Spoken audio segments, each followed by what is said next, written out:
Benalla, merci d'être avec nous. On va parler de la sécurité du président parce que vous avez travaillé combien de temps déjà avec Emmanuel Macron au niveau de la sécurité? Plus de 2 ans, 2 ans et demi. D'accord.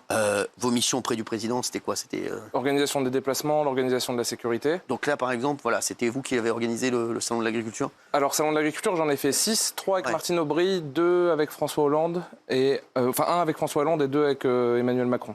Vous étiez là quand il a pris l'œuf? Oui, Ah ouais. juste à côté de lui, malheureusement. Ouais, on s'en rappelle de la vidéo. Alors, qu'est-ce qui s'est passé quand il a pris l'œuf, Emmanuel Macron, au Salon de l'Agriculture? Parce que c'est Écoute, je crois qu'on a été un peu surpris. Ouais. Enfin, Ouais. c'est des jeunes qui avaient envoyé un œuf un peu pour s'amuser, faire des images. C'est malheureux, mais ça, on ne peut pas l'éviter. Et ça, on se dit quoi? Parce qu'en vrai, on se dit là, c'est un œuf, mais ça peut être n'importe quoi d'autre. Ça aurait pu être une pierre, ça aurait pu être En vrai de vrai, Alexandre, la sécurité du président, si un mec... Parce que je vois le président, et je l'ai dit la dernière fois, il va énormément, il va beaucoup au contact. Là, il va beaucoup au contact, etc. Là, si le mec, c'est compliqué. Il n'y a pas de sécurité à 100%. On fait ça. le maximum, on essaye d'anticiper. Moi, les images que j'ai vues par rapport à ce week-end, elles sont dramatiques. Et je retiens ce que monsieur a dit sur le fait qu'il y avait les enfants du peuple, un peu les policiers face aux enfants de la terre. Et ça donnait des images absolument ahurissantes.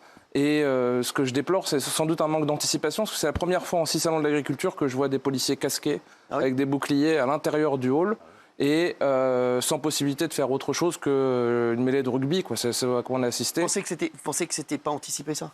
Je pense qu'il y a eu un problème quelque part, parce que théoriquement, l'inauguration du salon de l'agriculture, elle se fait avant l'ouverture au public. Donc qu'il y ait des gens extérieurs qui ne soient pas des exposants, pas des journalistes, etc., qui réussissent à rentrer, à forcer les barrages, etc., c'est qu'il y a eu un manque d'anticipation quelque part, ça c'est flagrant.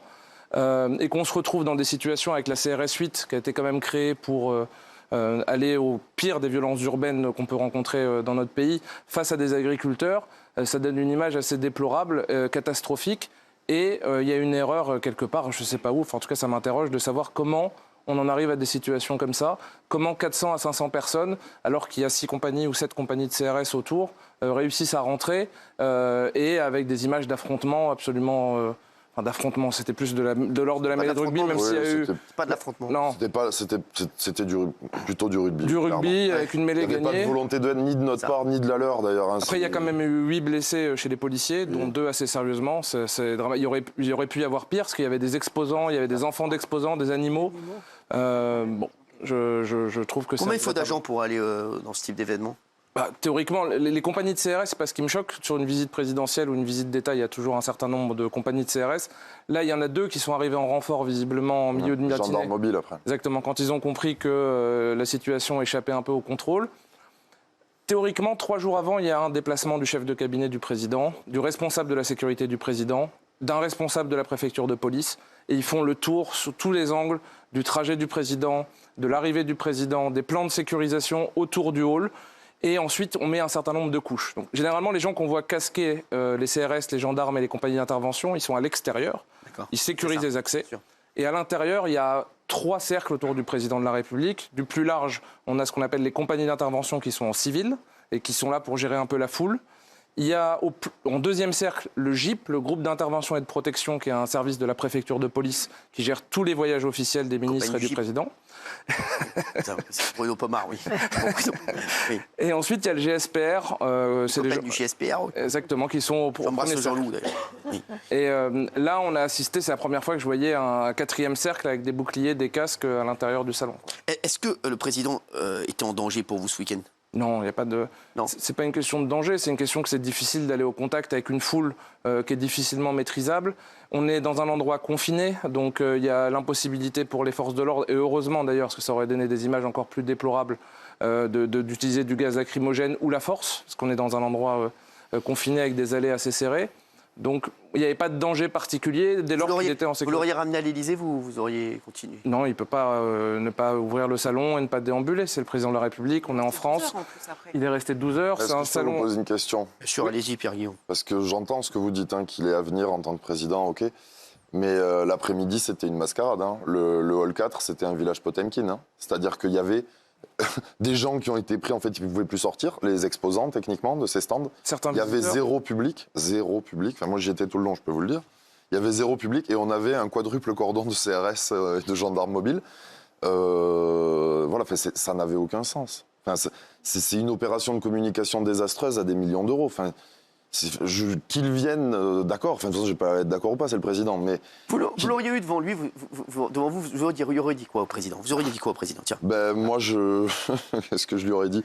Je lui aurais demandé, si je suis tout à fait honnête avec vous, qu'il m'explique si ce qu'il fait c'est autre chose que de la trahison, en fait, tout simplement. Parce que pour moi, les accords de libre-échange, quand on les signe, on peut pas savoir qu'on va pas tuer l'agriculture. Enfin, je pense que M. Macron est quelqu'un de très intelligent, qu'il n'y a pas trop de simplet dans ses conseillers.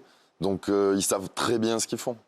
Ils le savent parfaitement. Est-ce que vous lui auriez demandé? Oui, je lui aurais demandé ça. Je lui aurais demandé pourquoi ces accords de libre-échange, pourquoi il n'en sort pas. Parce qu'on sait très bien que oui, c'est l'Europe peut-être qui décide, mais on est la France. Si M. Macron a vraiment envie d'agir en grand chef d'État, il tape du poing sur la table à l'Union européenne et il leur dit que maintenant, il faut que les choses se passent dans un certain sens ou que c'est fini.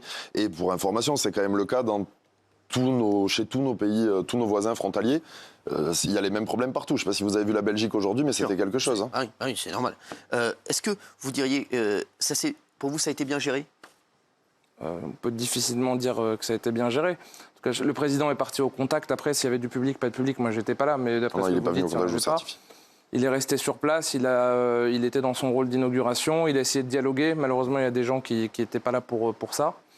C'est pas une réussite d'un point de vue sécuritaire, c'est sûr, parce que les personnes qu'on voit à l'intérieur, elles auraient dû rester à l'extérieur. Sur chaque déplacement du président de la République, il y a des manifestations, il y a des gens qui sont pas contents, ou que ce soit en France, que ce soit le salon de l'agriculture, le salon de l'automobile ou un déplacement en province. Et généralement, quand c'est bien anticipé, on essaye de recevoir une délégation, on tient un peu à l'écart les personnes qui sont véhémentes, de manière à ce que les choses se passent bien et qu'il y ait un dialogue constructif qui s'établisse. Vous avez dit que vous avez fait la sécurité de François Hollande, d'Emmanuel Macron, de Martine Aubry. Oui. C'est-à-dire, c'est comme un avocat, vous pouvez faire la sécurité de tout le monde. C'est-à-dire, demain, c'est, voilà, je sais pas moi, Jean-Luc Mélenchon.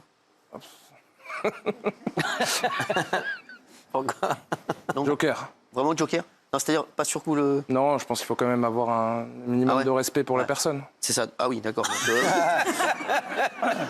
Okay. D'accord, donc vous le feriez pas. Donc vraiment, c'est ça. Parce que François Hollande... C'est une des seules exceptions. C'est une des seules exceptions? Peut-être. Gérard Larcher? Il n'y a pas besoin de sécurité. D'accord. D'accord, très bien. Sinon, vous le faites tout le monde. Vous feriez Nicolas Sarkozy, bien entendu. Il y a une protection policière, il n'a pas besoin. Ouais. D'accord, très bien. Bon, bah, très bien. Passe-partout de Fort Boyard. Merci, Alexandre Benalla. Je voudrais remercier Pierre Guillaume d'avoir été avec nous. Et Pierre Guillaume, sachez-le, les Français vous aiment. Voilà. On n'en doute pas. N'oubliez pas ça. Les Français vous aiment. Les Français sont avec vous à fond. Et moi, je suis sûr que c'est pas possible que le gouvernement vous laisse mourir. Donc, je suis sûr que ça va vite trouver des solutions. D'accord? On prie tous pour ça. Il faut aller au salon de l'agriculture, les chéris. Vraiment. Merci à tous. Merci d'avoir été avec nous, Monsieur le Président. Merci, Alexandre.